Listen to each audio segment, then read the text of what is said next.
Hi friends, welcome to our channel. Brahmamudi serial next ఎపిసోడ్లో ఏం జరగబోతోందో ఈ వీడియోలో చూసి తెలుసుకుందాం. రాజ్ని మోసం చేయడానికి పథకం పన్నిన అనామిక అసలేం జరిగింది అని తెలుసుకోవడానికి ఈ వీడియోని స్కిప్ చేయకుండా ఎండ్ వరకు చూసేయండి. రాజ్, కావ్యలిద్దరూ అప్పుడే ఆఫీస్ నుంచి వస్తారు. అప్పుడు అపర్ణ, అమ్మ కావ్య, త్వరగా మీరిద్దరు ఫ్రెష్ అయ్యండి, అందరం కలిసి భోజనం చేద్దాం అని అంటుంది. అప్పుడు రాజ్, మేము మధ్యాహ్నం నుంచి తినడానికి టైం లేకపోవడం వల్ల ఇందాకే 5ంటికి తిన్నాం మమ్మీ, మీరు భోంచేయండి, మాకు ఇప్పుడు కొంచెం వర్క్ ఉంది, ఆ వర్క్ని ఫినిష్ చేసుకున్న తర్వాత మేమిద్దరం తింటాంలే అని ఇద్దరు అక్కడి నుంచి వెళ్ళిపోతారు.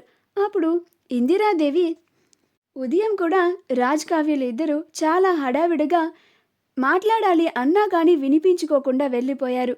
సేమ్ అదే విధంగా ఇప్పుడు కూడా అలానే పట్టించుకోకుండా మాకు పని ఉంది అని వెళ్ళిపోతున్నారు అని అనుకుంటూ ఉంటుంది. కానీ రుద్రాని ధాన్యలక్ష్మికి ఇంకా నూరిపోస్తూ ఉంటుంది. చూసావా ధాన్యలక్ష్మి, మా పెద్దొదిన మా అన్నయ్య ఇద్దరు పిలిచినా కానీ వాళ్ళిద్దరూ అస్సలు పట్టించుకోవడమే లేదు. ఈ మధ్య ఆ కావ్య గారికి ఈ ఇంట్లో ఇష్టారాజ్యం అయిపోయింది, ఎవరి మాట కూడా లెక్క చేయడమే లేదు అని కొంచెం పెద్దగానే అంటుంది. ఆ మాట అపర్ణకి వినిపిస్తుంది. అప్పుడు అపర్ణ, నా కోడలేమి నా మాటకి ఎదురు చెప్పదు, నా మాటని లెక్క చేయకుండా మీలాగా ప్రవర్తించదు, తనకి నిజంగానే పని ఉంది, అందుకని అంత బిజీగా ఉంది. రాజ్ కూడా చెప్తున్నాడు కదా, వాళ్ళిద్దరే ఆఫీస్ పనులు చూసుకోవడం వల్ల కొంచెం బిజీగా ఉన్నారు అని అంటుంది. అప్పుడు సుభాష్, అవును, మార్నింగ్ నాతో రాజ్ అన్నాడు కూడా, ఈరోజు మ్యానుఫ్యాక్చరింగ్ డిపార్ట్మెంట్ నుండి ఆర్నమెంట్స్ వస్తున్నాయి, వాటిని ఫైనలైజ్ చేయాలి డాడీ, ప్లీజ్ నాకు వర్క్ ఉంది అని చెప్పాడు. మీరు నా కొడుకు కోడల్ని ఇలా దూషించి మాట్లాడడం అస్సలు బాగోలేదు, ఇంకోసారి అంటే మాత్రం ఊరుకునేదే లేదు అని అంటాడు. అప్పుడు ప్రకాశం, అది కాదన్నయ్య, మార్నింగ్ నువ్వు మాట్లాడడానికి రాజుని పిలిచావు, వర్క్ ఉందని చెప్పి వెళ్ళిపోయాడు, సరే పొద్దున కుదరలేదు, ఇప్పుడైనా మార్నింగ్ ఎందుకు పిలిచారు డాడీ అని నీ దగ్గరికి వచ్చి మాట్లాడాలి కదా. కావ్య కూడా అదే విధంగా వదినతో అలానే ప్రవర్తిస్తూ ఉంది. ఎంత పనిలో ఉన్నా కానీ పెద్దవాళ్ళుగా మనం పిలిచినప్పుడు మనతో మాట్లాడడానికి వాళ్ళకి 2 నిమిషాలు కూడా సమయం లేదా అన్నయ్య అని అంటాడు. అప్పుడు అపర్ణకి కావ్యరాజుల ప్రవర్తన ప్రకాశంకి కూడా నచ్చడం లేదు అని అర్థమైపోతుంది. అప్పుడు అపర్ణ, ప్రకాశం వాళ్ళు నిజంగానే ఏదో పనిలో బిజీగా ఉన్నట్టున్నారు, నేను వెళ్ళి తర్వాత మాట్లాడతాను అని అంటుంది. అందరూ భోజనాలు చేసిన తర్వాత ఎవరి గదుల్లోకి వాళ్ళు వెళ్ళిపోతారు. కానీ అపర్ణ, సుభాష్లు మాత్రం హాల్లో రాజ్ కావ్యాల కోసం ఎదురు చూస్తూ ఉంటారు. చాలా రాత్రైన తర్వాత రాజ్ కావ్యాలు ఇద్దరు వాళ్ళ పని పూర్తి చేసుకున్న తర్వాత భోజనం చేయడానికి కిందకి వస్తారు. అలా వాళ్ళు కిందకి వస్తూ ఉంటే హాల్లో అపర్ణ, సుభాష్లను చూసి ఇద్దరు వాళ్ళ దగ్గరికి వచ్చి, కావ్య, అత్తయ్య గారు, మావయ్య గారు, మీరింకా నిద్రపోలేదా, ఏంటి ఇంకా ఇక్కడే ఉన్నారు అని అంటుంది. అప్పుడు రాజ్ కూడా, ఏంటి మమ్మీ, ఏంటి డాడీ, మీరింకా ఎందుకని నిద్రపోలేదు, అసలే చాలా రాత్రి అవుతోంది కదా అని అంటాడు.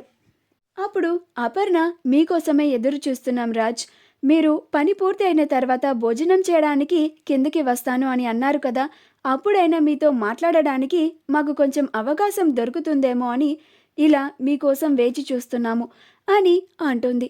అప్పుడు కావ్య, అయ్యో అత్తయ్య, అంత మాట ఎందుకు అంటున్నారు, మేమెందుకని మీతో మాట్లాడకుండా ఉంటాము, మేము వర్క్లో బిజీగా ఉండి అలా మాట్లాడడం కుదరలేదు అంతే అత్తయ్య గారు, దానికి మీరు ఇంత పెద్ద మాట అనాలా అని అంటుంది. అప్పుడు అపర్ణ, మీకు ఎంత వర్క్ ఉన్నా కానీ, ఎంత బిజీగా ఉన్నా కానీ మాతో 2 నిమిషాలు మాట్లాడడానికి టైం లేదా అని ప్రకాశం, అందరూ కలిసి మమ్మల్ని ప్రశ్నిస్తూ ఉంటే మా దగ్గర చెప్పడానికి సమాధానమే దొరకలేదమ్మా కావ్య అని అంటుంది. అప్పుడు కావ్య, చెప్పండి అత్తయ్య గారు, ఏం మాట్లాడాలి అని అంటుంది.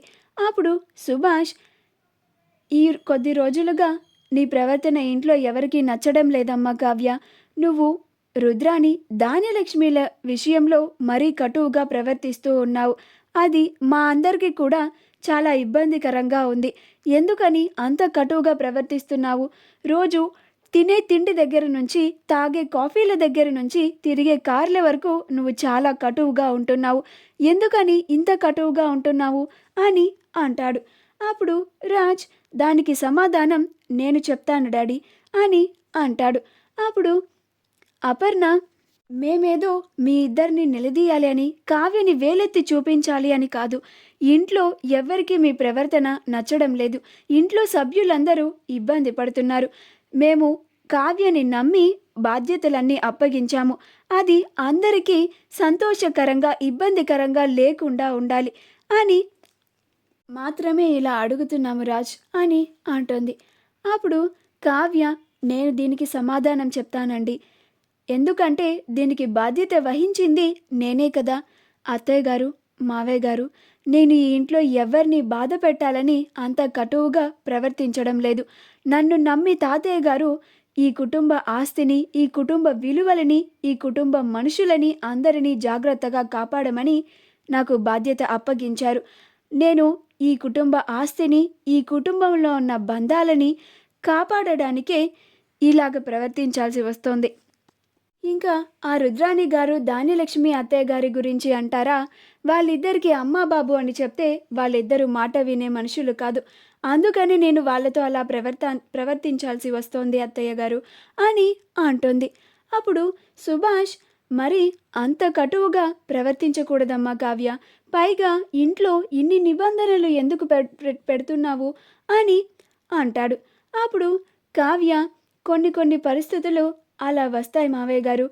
మనకి ఎదుటి వాళ్ళని ఇబ్బంది పెట్టకూడదు అని ఉన్నా కానీ పరిస్థితుల వల్ల మనం అలా చేయాల్సి వస్తుంది అని అంటుంది. అప్పుడు అపర్ణ అదే అమ్మ కావ్య, ఇప్పుడు అలాంటి పరిస్థితులు ఏమున్నాయి అని అంటుంది. అప్పుడు కావ్య ఇంతకన్నా నేను ఇంకా ఏమీ మీకు చెప్పలేను అత్తయ్య గారు అని అంటుంది. అప్పుడు సుభాష్ ఎరా రాజ్, మా దగ్గర మీరిద్దరేమన్నా దాస్తున్నారా, లేదా ఏదైనా సమస్యలో ఉన్నారా అని అంటాడు. అప్పుడు రాజ్ లేదు డాడీ, ఎలాంటి సమస్య లేదు. అలాంటి సమస్య ఉంటే మీతో వచ్చి చెప్పుకుంటాను కదా అని అంటాడు. అప్పుడు అపర్ణ సరే మీరిద్దరు వెళ్ళి భోజనం చేయండి అని అంటుంది. అలా రాజ్ కావ్యలు ఇద్దరు వెళ్ళి భోజనం చేస్తూ ఉంటారు. అప్పుడు సుభాష్ అపర్ణ వీళ్ళిద్దరూ ఏదో మన దగ్గర దాస్తున్నారు అని నాకు అనిపిస్తోంది అని అంటాడు. అప్పుడు అపర్ణ నాకు అదే అనుమానంగా ఉందండి అని అంటుంది. మా వీడియో కనుక మీకు నచ్చినట్లయితే లైక్ చేయండి, షేర్ చేయండి, మా ఛానల్ని సబ్స్క్రైబ్ చేసుకోండి. పక్కనే ఉన్న బెల్ ఐకాన్ని క్లిక్ చేయడం మాత్రం మర్చిపోకండి.